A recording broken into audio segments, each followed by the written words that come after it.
போயிடுச்சு நினைச்சுக்கோங்களேன். If something get spoiled, கெட்டு போயிடுச்சுன்னா அப்ப என்ன செய்யறது அப்படின்னு இருக்கும் இல்லையா? நான் இந்த முதல் வாரத்திலேயே சொல்லிட்டேன், யார் கெட்டு போக மாட்டான்ட்டு. யார் கெட்டு போக மாட்டான்? மனம் திரும்புறவன் கெட்டு போக மாட்டான்.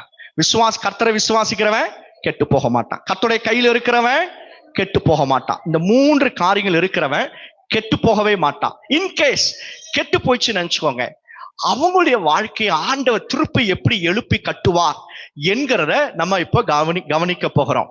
நல்லா சொல்லுங்க, என் ஆத்துமாவே வசனத்தை கவனி, வசனத்தை கவனி. பாருங்க, இது ரொம்ப முக்கியமான நேரம். இந்த நேரத்துல சத்துரு என்ன செய்வானா, ஆண்டுடைய வசனத்தை கவனிக்க விடாம அப்படியே உங்களுடைய இருதயத்தை திசை திருப்பி கொண்டே இருப்பான். ஆகையால வசனத்தை நல்லா கவனிங்க. ஒரு மனுஷனுடைய குறித்து நம்ம வாசிக்க போகிறோம். நெகேமியா 2வது அதிகாரம் 3வது வசனம். அப்பொழுது ராஜா என்னை பார்த்து, நீ துக்கமுகமாய் இருக்கிறது என்ன? உனக்கு வியாதி இல்லையே, இது மனதின் துக்கமே, ஒழிய வேறு ஒன்றும் அல்ல என்றார்.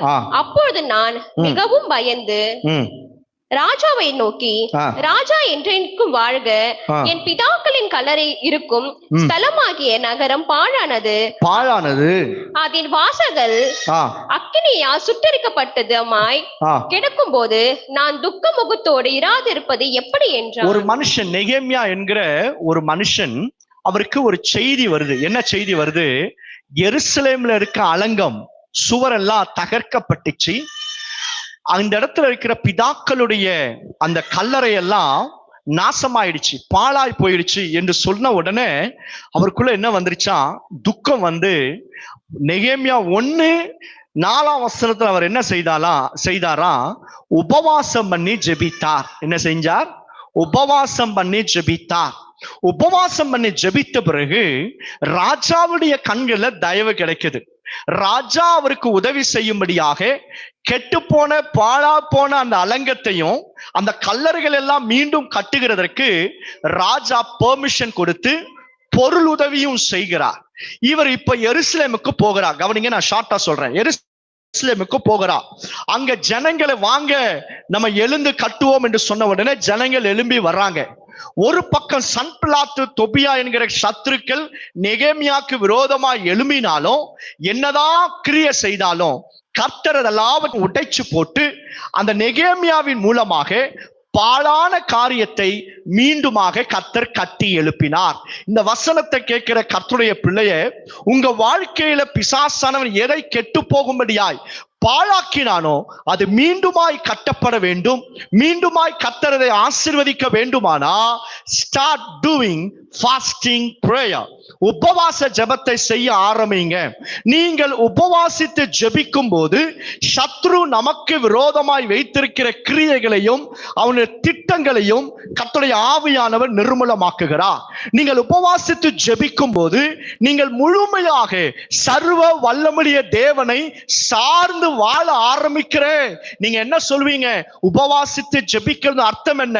ஆண்டவரே, என் பலத்தினால் அல்ல, என் பராக்கிரமத்தினால் அல்ல, கர்த்தருடைய ஆவியானவரால எல்லாம் ஆகும். நீங்க உபவாசித்து ஜெபிக்கும் போது தேவனுடைய பலத்தை பெற்றுக்கொள்வீங்க. தேவனுடைய பலத்துக்கும் மனுஷ பலத்துக்கும் இருக்கிற ஒரு பெருத்த டிஃபரன்ஸ், வித்தியாசம் என்ன தெரியுமா? மனுஷனுக்கு பலன் உண்டாகும் போது இந்த பலத்தினால நான் இந்த காரியத்தை தூக்குகிறேன். என் பலத்தினால, என் கையில இருக்கிற பலத்தினால நான் என்ன பண்றேன்? இதை நான் மேல தூக்குறேன் இல்லையா? நான் அதுக்கு சாப்பிடுறேன், எக்ஸசைஸ் பண்றேன், என் சரீரத்துல பலன் உண்டு, அதனால இதை நான் தூக்குறேன். ஆனா ஆவிக்குரிய பலன் என்ன அப்படின்னா, அந்த பலன் என்ன தூக்கும். அந்த ஆவிக்குரிய பலன் என்ன தூக்கி நடத்தும். அந்த ஆவிக்குரிய பலன் பாவத்தை விட்டு ஓடுவதற்கு எனக்கு சகாயம் பண்ணும்.